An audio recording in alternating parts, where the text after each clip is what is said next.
Picture an army so immense that from its farthest edge, you can no longer glimpse where it begins. Now, picture that this isn't simply a column of soldiers, but an entire living settlement in motion. Fires flicker in mobile kitchens. Smoke curls upward in the dawn air. Tents are folded away with practiced hands. Medics clean wounds from yesterday's skirmishes. Engineers shoulder heavy tools. And alongside them, merchants whisper prices for bread and wine to weary men, even as the column prepares to move again. This was the Roman legion on the march, an organism of discipline and survival. Not just a fighting force, but a moving city. Step by step, hour by hour, it advanced. By the end of this journey, you may find yourself wondering, could you have endured even a single day within its ranks? The scale of the march. To understand what we are seeing, we must begin with the numbers. In the height of Rome's power, a typical campaigning army might include 2 full legions. That meant 13 to 14,000 hardened legionaries, professional soldiers trained to fight, build, and march with equal skill. But they never traveled alone. 5,000 or 6,000 auxiliaries joined them. Swift cavalry from Numidia, sharp-eyed archers from Syria, fierce infantry from Germania, and slingers from Hispania. These were not Roman citizens, yet they fought for Rome in exchange for coin and perhaps the hope of citizenship one day. Already, the force swells to nearly 20,000 men. But behind the swords and spears came those who made everything work. 3,000 to 4,000 cooks, slaves, servants, and laborers. They tended the animals, carried gear, prepared meals, and repaired weapons. Some were attached to the army itself, others to officers of high rank. And the animals, always the animals, between 4,000 and 5,000 mules, plus horses for cavalry, messengers, and commanders. Each beast bore up to 130 kilograms of tools, rations, stakes for fortifications, even disassembled engines of war. Count every man, every beast, every servant, and you approach a column of 25,000 to 30,000 living beings in motion, not counting the wandering merchants, the hired guides, or the couriers darting between villages.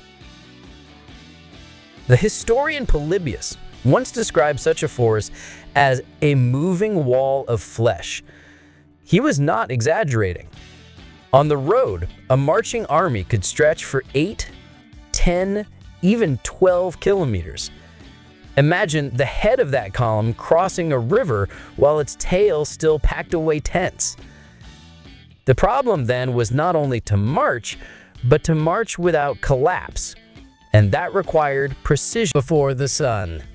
The day began while the world still slept, between the 3rd and 4th watch of the night, around 3 or 4 in the morning. The first sound was not shouting, not steel. It was the quiet rhythm of hooves. Scouts rode ahead into the dark.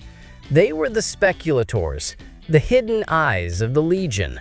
More than mere riders, they searched for ambushes, measured the road, and judged the mood of villages along the way. Their task was simple: ensure nothing slowed the serpent of Rome. Back in camp, centurions stirred their men. A brief note from the curved cornu trumpet cut the silence. Each contrabenium, the tight-knit group of 8 legionaries who shared a tent, rose at once. Leather shelters were dismantled, packs checked, weapons inspected, sandals tightened. Every man carried his world on his back. Rome allowed no wagons for personal gear. A soldier's load was heavy, 20 to 30 kilos of shield, sword, javelins, rations, tools, and wooden stakes for fortifications, enough to fight, eat, and build with nothing but what he carried. They were not just warriors, they were laborers of empire. While the men readied, the commanders met. Intelligence from the night before was reviewed. Scouts had brought word of the terrain. Engineers warned of rivers or marshes. Together, the legate, tribunes, and surveyors chose the day's route. Every choice mattered. Too rocky, too narrow, too exposed, and the march could falter. Mules were fed. Carts inspected. The long supply train, the impedimenta, was ordered into its exact position. A single mistake there could grind the entire column to a halt. And so, before the sun crested the horizon, the head of the army was already in motion. The surveyors and the command. Close behind came the quietest men of all, the agrimensores, the military surveyors. Armed with measuring rods and sighting instruments, they determined where the army would sleep that night. They sought high, dry ground, near fresh water and wood. The wrong choice could be fatal: a swamp after rain, an exposed ridge, or a river too shallow to guard the flank. Their judgment would shape the camp long before the soldiers arrived. Marching near them was the command nucleus, the legate, Rome's appointed general, with his tribunes and guards. Not at the very front, not at the rear, but in the heart of the column where his orders could flow outward like blood through veins. Mounted messengers carried his words to the flanks and front, while trumpets signaled changes in pace. Here, Rome was a machine of command. And then, the heart. 13,000 legionaries, organized into cohorts, then centuries, then contrabenia. Each man knew his place. Veterans walked at the head to set the pace. New recruits were shielded in the middle. Troublemakers kept at the rear under watchful eyes. The column was narrow, 2 or 3 men abreast, snaking through valleys and trails. Every man bore his burden: chainmail or segmental armor, a tall scutum shield, a gladius sword, and a pilum javelin.